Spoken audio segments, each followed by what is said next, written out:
diciendo, hermanos, que los niños que pasen a sus salones respectivos, yo creo que las hermanas van a ir a instruirlos, ¿verdad? Y así nosotros vamos a ser instruidos también a través de la palabra, hermanos, que sigamos a nuestro hermano.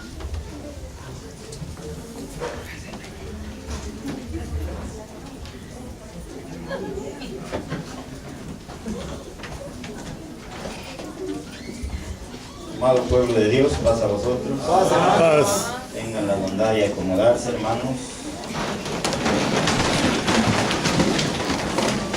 Habiendo entonado himnos con mucha alegría, hoy vamos a meditar por un momento en la palabra del Señor. Vamos a leer un pasaje, hermanos, en Mateo capítulo 16, y vamos a leer los versículos 15 al 18. Para poder estudiar la palabra de nuestro Dios. Mateo capítulo 16, versículos 15 al 18. Esta es una porción conocida de todos nosotros. La vamos a leer para comenzar aquí nuestro estudio. Después de leer esta porción vamos a hacer una oración al Señor. Capítulo 16, versículo 15 dice: Él les dice: ¿y vosotros quién decís que soy yo?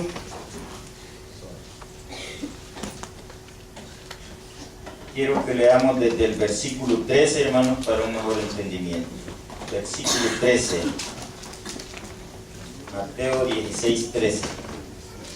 Y viniendo Jesús a la región de Cesarea de Filipo, preguntó a sus discípulos diciendo: ¿quién dicen los hombres que es el Hijo del Hombre? Y ellos dijeron: unos Juan el Bautista, otros Elías, y otros Jeremías, o alguno de los profetas. Él les dice: ¿y vosotros quién decís que soy yo?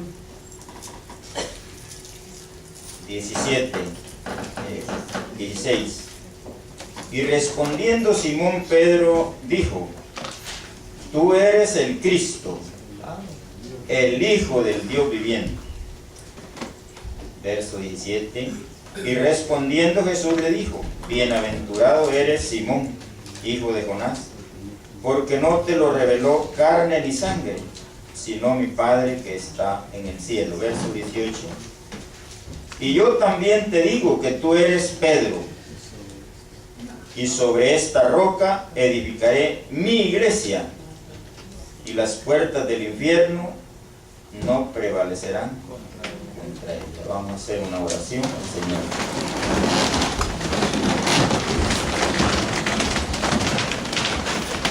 Padre nuestro que estás en los cielos, santificado sea tu nombre por toda la eternidad. Estamos, Señor, ante tu presencia para poder darte las gracias que nos has permitido estar en este culto de adoración, pidiéndote, Señor, que la unción de lo alto de tu Espíritu Divino se deje sentir en cada mente y en cada corazón, para librarnos del cansancio, de la fatiga, Señor, de las incomodidades, y permitirnos, Padre, de que con toda reverencia y con toda alegría y gozo en nuestro corazón podamos meditar en tu palabra en este momento, podamos rendirte esa adoración que tú te mereces, y así, Señor, esperando que tú nos des el entendimiento para que al estudiar tu palabra la podamos comprender, y al comprenderla podamos ponerla por obra para honra y gloria de tu nombre. Bendito Padre, te pedimos que si alguno está enfermo, está con alguna dolencia, alguna fatiga, que pongas tu mano poderosa en su cuerpo para darle la salud, a fin de que todos, Señor, estemos con reverencia y con quietud en este culto, y al final todos salgamos glorificando tu nombre. Padre, nos encomendamos en tus manos, pidiéndote estos favores, deseando recibirlos, en el nombre de Cristo Jesús, nuestro buen Salvador. Amén.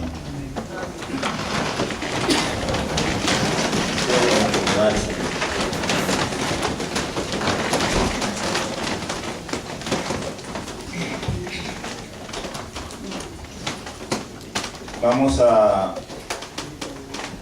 pedirle a nuestro hermano que escriba el título ahí en la transparencia, o que lo proyecte, el título de nuestro estudio.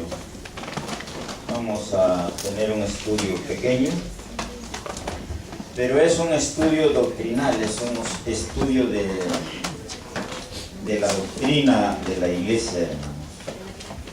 ¿Quién es la iglesia? Tal vez se podía poner de otro modo. ¿Qué es la iglesia? ¿Quién es la iglesia? Es igual. Es un tema que está en este libro de doctrina, que ya, gracias a Dios, ya llegaron, ya los hermanos que los habían pagado, y alguno no lo ha recibido, ahí lo tiene el hermano Edgar. Esto se llama En esto creemos, es los puntos de fe de la Iglesia de Dios acá en Estados Unidos, o casi podemos decir la Iglesia de Dios en general. Entonces vamos a tocar ese punto doctrinal que es muy importante para nosotros, y le hemos puesto el título: ¿quién es la iglesia? Recordemos que se entiende, hermanos, que la iglesia se manifiesta en tres etapas, puedo decir. Existe la iglesia durmiente. ¿Saben quién es la iglesia durmiente? No es los que están dormidos.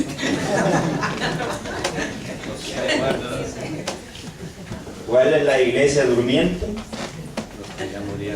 Los que ya murieron. Los que son de la iglesia de Dios, pero ya murieron. Y la escritura le llama que duermen, porque van a volver a la vida, van a volver a resucitar.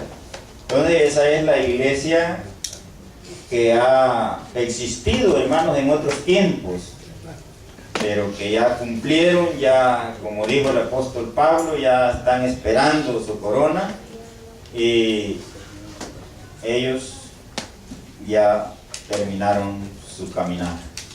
Es la iglesia durmiente.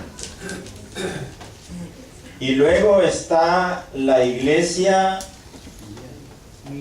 profesante, le vamos a decir. Profesante, o sea, la iglesia que profesa hoy ser la iglesia, ¿verdad?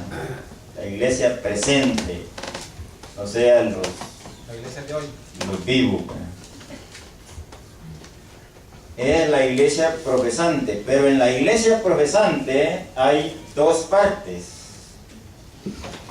En la iglesia profesante, por eso el título dice: ¿quién es la iglesia? Porque en la iglesia profesante hay una iglesia visible, que es todo este grupo que estamos acá, somos la iglesia hoy, pero hay una iglesia invisible, que solo el Señor sabe quién es. Aún aquí entre nosotros, entre todos, bueno, allá cuando el Señor le dijo a los discípulos en la última cena, les dice: uno de ustedes me va a entregar. Se preocuparon y dice que se preguntaban unos con otros, ¿y qué decían? Entonces, cuando se habla del trigo y la cizaña, también nosotros nos ponemos así un poco alerta y decimos: ¿qué seré yo, trigo o cizaña? Pero nosotros somos trigo del granero, no se preocupen. Entonces, en ese aspecto, hermanos, cuando Jesús le pregunta a sus discípulos de acerca de él, y les dice: ¿quién dicen los hombres que es el Hijo del Hombre? Y ellos ya habían oído, ¿verdad?, que la gente tenía diversas opiniones. Y ellos le dijeron: la gente dice esto, dice el otro.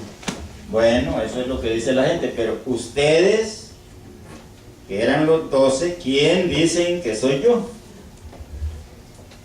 Y ellos, representados por Pedro, dieron una respuesta correcta, positiva y con seguridad. Tú eres el Cristo, el Hijo del Dios viviente. O sea, por algo ellos habían abandonado sus redes, sus barcos y todo, porque andaban con gran seguridad que el que los había llamado era el Cristo, el Hijo del Dios viviente. Qué bueno, ¿verdad?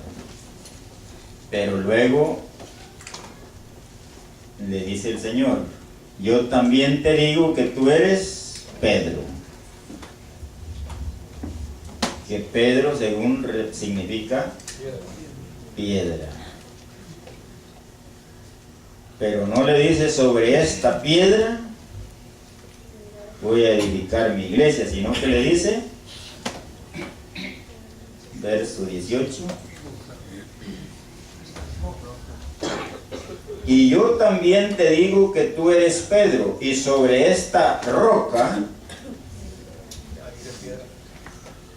edificaré mi iglesia. Entonces se dice que piedra es una piedra que se puede mover, y roca es una masa rocosa que no se puede mover. Entonces la iglesia iba a ser fundada, o sea, Jesús estaba anunciando una iglesia futura, ¿verdad? No estaba todavía ahí la iglesia, sino que era una iglesia futura. Pero le estaba explicando que esa iglesia iba a quedar tan bien fundamentada que la muerte no iba a tener poder sobre la iglesia. Entonces nos interesa saber quién es la iglesia, porque la iglesia no va a morir. En muchos estudios se ha analizado, hermanos, la palabra iglesia, ¿verdad? Según el griego, según el latín, según el inglés. ¿Cómo se dice iglesia en inglés, hermanos? ¿Que saben el inglés? Church is chicken. Chica. Esa palabra en inglés, hermanos, se ha utilizado porque significa iglesia o significa también asamblea. Pero la iglesia no escogió el nombre asamblea. Hay iglesias que se ponen el nombre asamblea, ¿verdad? Que también es iglesia. Pero la iglesia de Dios no escogió el nombre asamblea, sino que escoge el nombre iglesia. Porque hay ciertas diferencias, hermano, entre iglesia y asamblea. Asamblea es una congregación, ¿verdad? Allá menciona que dice que la congregación de los hijos de Israel, la asamblea de los hijos de Israel, bueno, el grupo.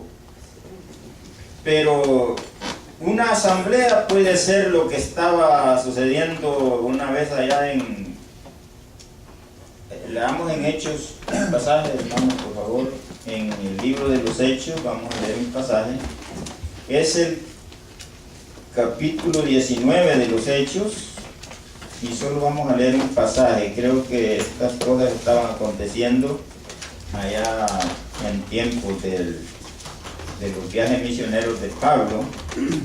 Y dice Hechos capítulo 19, versículo 32. Para abreviar no vamos a leer más la lectura, pero luego vamos a ver de qué se trata. Voy a leer el 31. También algunos de los principales de Asia, que eran sus amigos, enviaron a él rogándole que no se presentase en el teatro. Eso le dijeron a Pablo. Verso 32. Unos pues gritaban una cosa y otros